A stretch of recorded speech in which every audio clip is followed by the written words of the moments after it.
એ ઘરમાંથી હોય તો બનાવે. સુશીલા ખાલી તપેલી પાણી નાખી ચૂલા ઉપર મૂકી દે.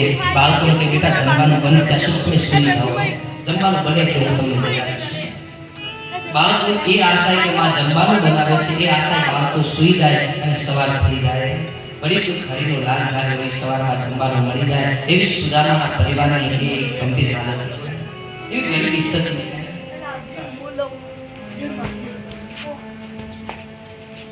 આ ગરીબીને જોઈને સુશીલા રડવા લાગી. એક દિવસ સુશીલાને થયું કે હું ગરીબ છું અને મને જરાય દુઃખ નથી, હું ગરીબ છું અને મને જરાય દુઃખ નથી, પણ આ મારા બાળકોનો અહીંયા જન્મ શું કામ? મારા બાળકો અહીંયા જમવાનું નથી. આટલી ઘરમાં તકલીફ તોય કોઈ દિવસ સુશીલાએ કોઈ દિવસ આમ ન કહ્યું કે તમે કમાવા જાઓ કે તમે ધંધો કરો. એવું ક્યારે એમના પતિને કહ્યું નહીં.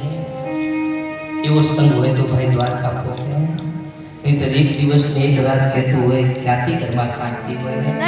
ઘરમાં હોળી દિવાળી રોજની થતી હોય, ઘરમાં ક્યાંથી શાંતિ? મિયા બીબી રાજી તો ક્યાં કરે પંડિતો કાજી સાહેબે. આ બંનેનું મત એક હોય તો જીવન જીવવાની મજા આવે.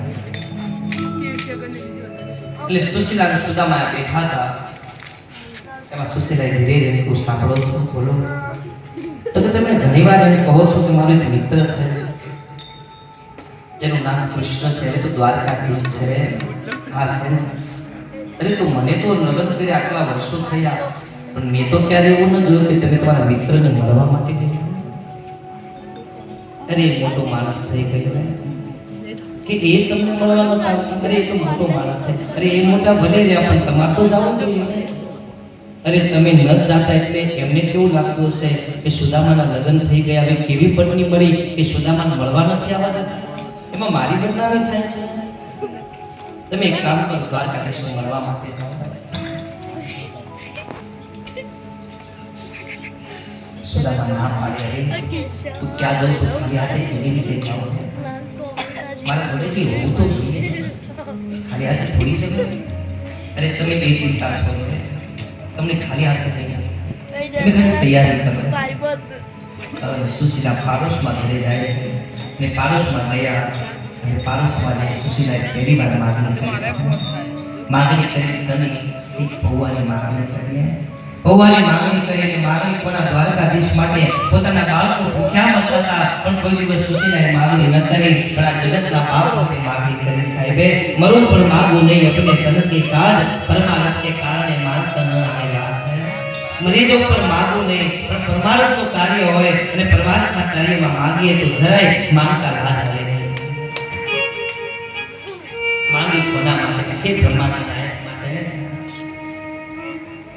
અને એ પૌવા લીધા છે, મોટી પૌવા લઈ આવ્યા. તો પૌવા લઈ આવ્યા તો ઘરમાં એવી કોઈ વસ્તુ ને એવું કાપડ નહીં કે તેને બાંધી શકે.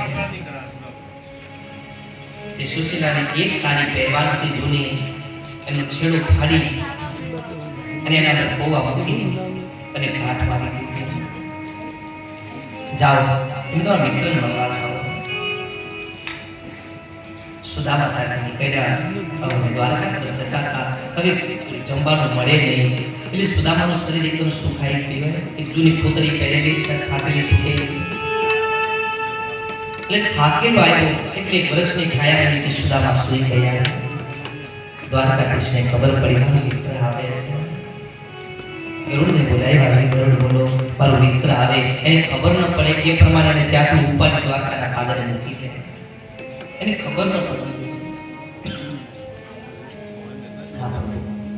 અને ત્યાંથી એ ગરુડ સુદામાને ઉપાડી અને ત્યાંથી ત્યાં મૂકે છે. ખબર ન પડી.